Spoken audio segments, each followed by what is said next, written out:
साथियों, मैं मायाराम भारती क्या है हकीकत अपने इस चैनल में आप सभी मित्रों का हृदय से स्वागत करता हूं। साथियों, आज चर्चा का विषय ये है कि हम ये जानने का प्रयास करते हैं कि जो हमारे समाज में जुआ और शराब का चलन है, ये आज का है या बहुत पुराना है। आइए जानने का प्रयास करते हैं। और आज के ज़माने से उस ज़माने में, क्योंकि लोग बताते हैं कि अब तो ये कलयुग का ज़माना है, कलयुग में बहुत गलत काम होते हैं। आइए हम आपको पुराने ज़माने में ले चलते हैं। बात है महाभारत की। महाभारत में आप लोगों ने सुना होगा, द्रौपदी का वस्त्र हरण होता है, द्रौपदी का चीर हरण होता है। और उस चीर हरण के पीछे ये कारण था कि उसके 5 पति थे, लेकिन उसके 5 पति उसको जुए में हार गए थे।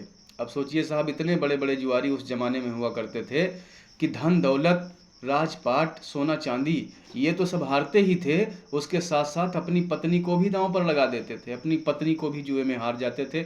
ऐसे ऐसे जुआरी थे। और उसका यही कारण था क्योंकि पांडव ये भी जानते थे कि जिन लोगों के साथ वो जुआ खेल रहे हैं और जिन लोगों के हाथ वो अपनी पत्नी को दांव पर लगा रहे हैं, वो लोग अच्छे आदमी नहीं हैं। वो उनकी पत्नी के साथ कुछ भी, कैसा भी बर्ताव कर सकते हैं, कैसा भी व्यवहार कर सकते हैं, यह जानते हुए भी उन्होंने अपनी पत्नी को दांव पर लगा दिया। और पत्नी को दांव पर लगा दिया। उसके बाद भी भगवान श्री कृष्ण ने एक बार भी पांडवों को नहीं समझाया कि ये तुम लोगों ने क्या किया, ये तुम लोगों का कौन सा तरीका है। भाई, जुआ खेलना, पहली बात तो जुआ खेलना ही गलत है। और जुआ खेले थे तो धन दौलत दांव पे लगाते, सोना चांदी दांव पे लगाते, और तुम लोगों ने अपनी पत्नी को दांव पर लगा दिया। ये तुम लोगों का कौन सा तरीका है। साहब, पूरा महाभारत आप उठा के देख लीजिए, गारंटी है इस बात की, पूरे महाभारत में कहीं पर भी भगवान कन्हैया ने एक बार भी पांडवों को नहीं समझाया कि ये तुम लोगों का तरीका बहुत गलत है, बहुत ही निंदनीय काम तुम लोगों ने किया है, अपनी पत्नी को जुए में हार के। ये जमाना, आने वाली पीढ़ियां कभी तुमको माफ नहीं करेंगी, इतिहास कभी तुम्हें माफ नहीं करेगा। एक बार भी नहीं समझाया। और भगवान श्री कृष्ण की बात पांडव लोग बहुत मानते थे। अगर भगवान श्री कृष्ण मना करते तो शायद पांडव जुआ ना खेलते। दूसरा प्रमाण आइए देखते हैं। तो इस तरह के जुआरी उस जमाने में थे। अरे, पत्नी को दांव पर तो इस जमाने में भी कोई नहीं लगाता। माना कि लोग जुआ खेलते हैं, लेकिन पत्नी को दांव पर नहीं लगाते साहब। उस जमाने में तो पत्नी को भी दांव पर लगा देते थे। अब आइए एक दूसरा प्रमाण देखते हैं। भगवान श्री कृष्ण के पुत्र थे प्रद्युम्न जी, और प्रद्युम्न जी का विवाह उनके सगे मामा की लड़की के साथ हुआ था, जिनका नाम था रुक्मी। और प्रद्युम्न जी के भी एक पुत्र था जिसका नाम था अनिरुद्ध। अनिरुद्ध का विवाह भी रुक्मी की पौत्री के साथ हुआ था। इधर भगवान श्री कृष्ण का पौत्र था, उधर रुक्मी की पौत्री थी। तो ये प्रद्युम्न जी का विवाह अपने सगे मामा की पुत्री के साथ हुआ, और प्रद्युम्न के पुत्र का विवाह रुक्मी की पौत्री के साथ हुआ। तो देखिए यहां पर क्या होता है। उसके विवाह में सम्मिलित होने के लिए श्री कृष्णचंद्र के साथ बलभद्र आदि अन्य यादवगण भी रुक्मी की राजधानी भोजकट नामक नगर को आए। किसकी? अनिरुद्ध की शादी में, उसके विवाह में सम्मिलित होने के लिए श्री कृष्णचंद्र के साथ बलराम आदि अन्य यादवगण भी रुक्मी की राजधानी भोजकट नगर को गए।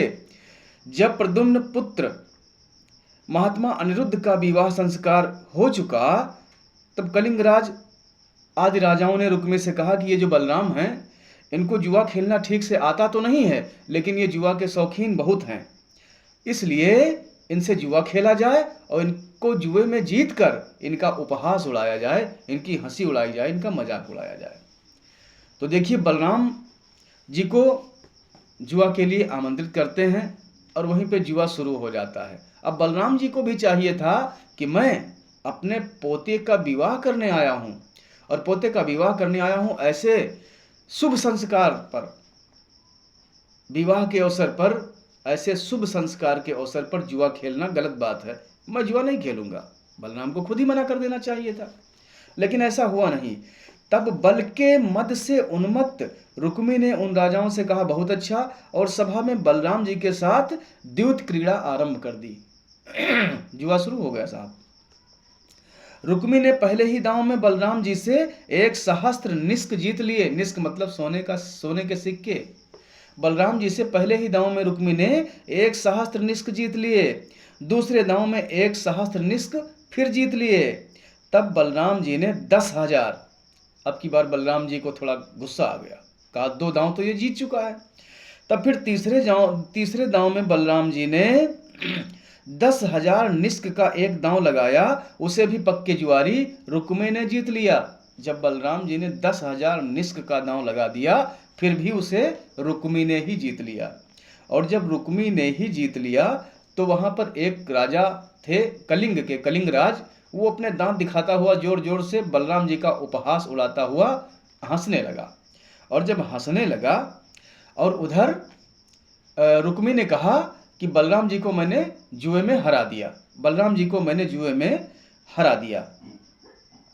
इस प्रकार कलिंग राज को दांत दिखाते और रुक्मी को दुर्वाक्य कहते हुए बलभद्र जी अत्यंत क्रोधित हुए। तब उन्होंने अत्यंत कुपित होकर 1 करोड़ निष्क का दांव लगा दिया। अब की बार और ज्यादा गुस्सा गए तो अब की बार 1 करोड़ सिक्कों का दांव लगा दिया। और जब 1 करोड़ निष्क का दांव लगाया और रुक्मी ने उसे ग्रहण कर लिया, रुक्मी ने उसे मान भी लिया। और जब मान लिया तो रुक्मी ने उसे ग्रहण कर लिया, उसके निमित्त पासे फेंके। और जब अब की बार 1 करोड़ निष्क का दांव लगाया तो उसे बलराम जी ने जीत लिया। अब की बार बलराम जी ने दांव मार दिया भाई, तो उसे बलराम जी ने जीता और वे जोर जोर से बोल उठे कि मैंने जीता। इस पर रुक्मी ने भी चिल्लाकर कहा कि हे बलराम, असत्य बोलने से कुछ लाभ नहीं हो सकता, इस दांव को भी मैंने ही जीता है। रुक्मी ने कहा, ना गलत बात है, इस दांव को भी मैंने ही जीता है।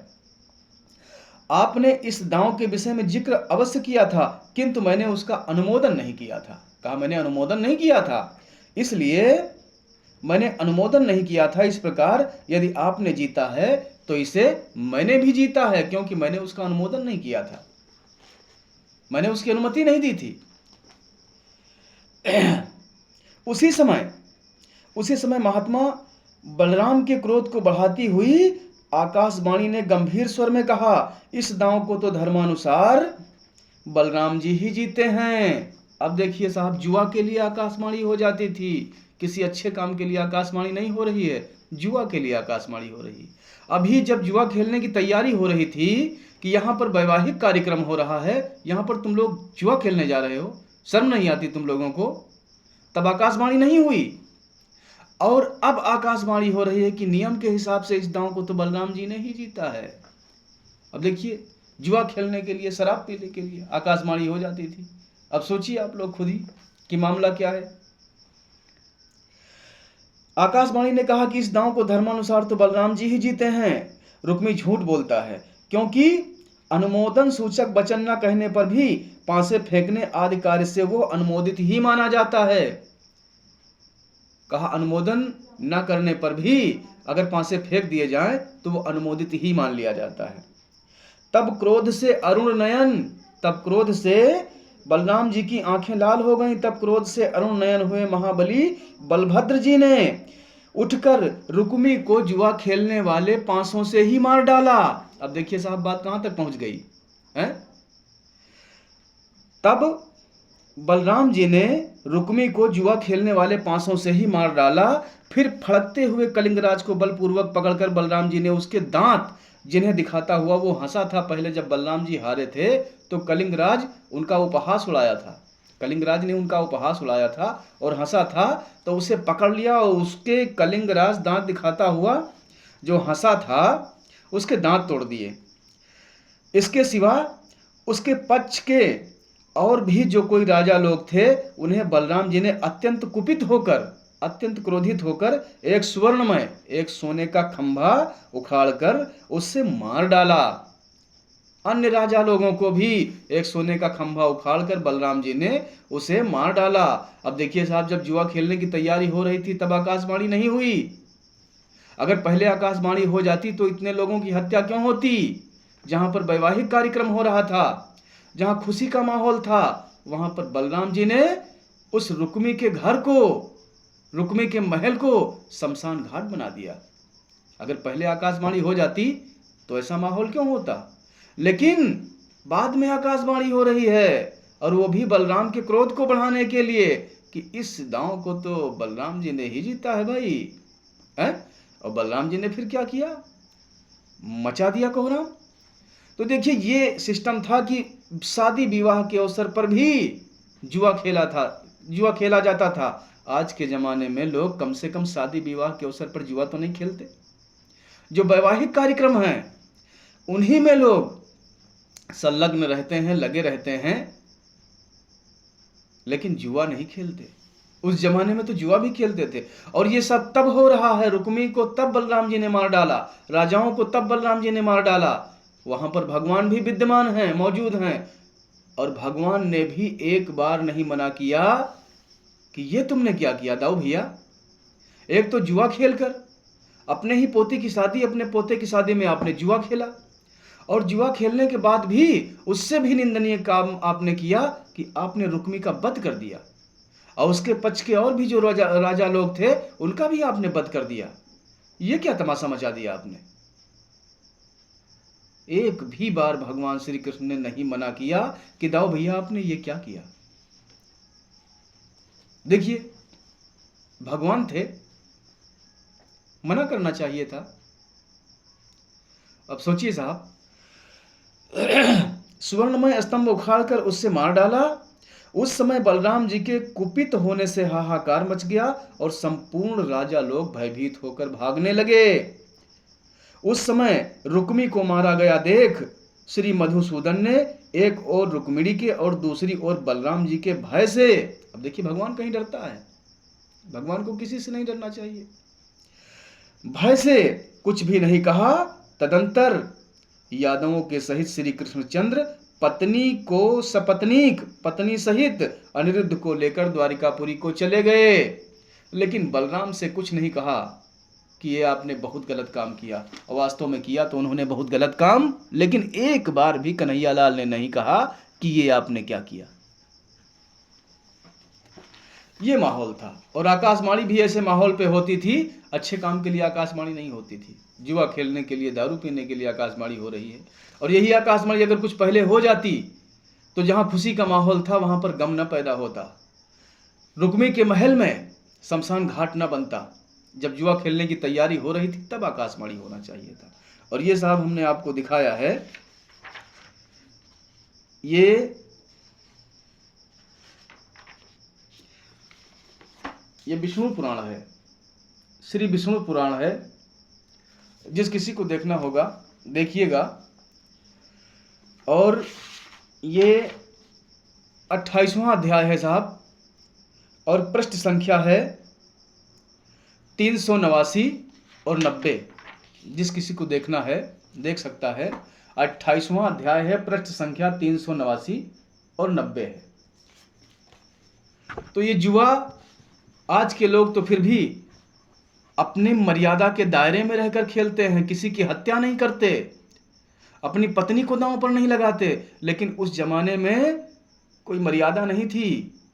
एक नहीं, 2, 4, 6 हत्याएं हो जाएं तो कोई बात नहीं, पत्नी को भी दांव पर लगा दो तो कोई बात नहीं। तो ये बहुत पुरानी बला है, आज की नहीं है। तो साथियों, आज के लिए बस इतना ही।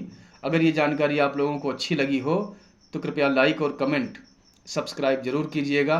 फिर मिलते हैं एक नए वीडियो के साथ।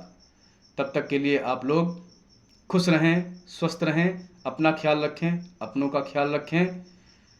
जय भारत, जय संविधान, जय विज्ञान, जय जवान, जय किसान, जय बहुजन समाज।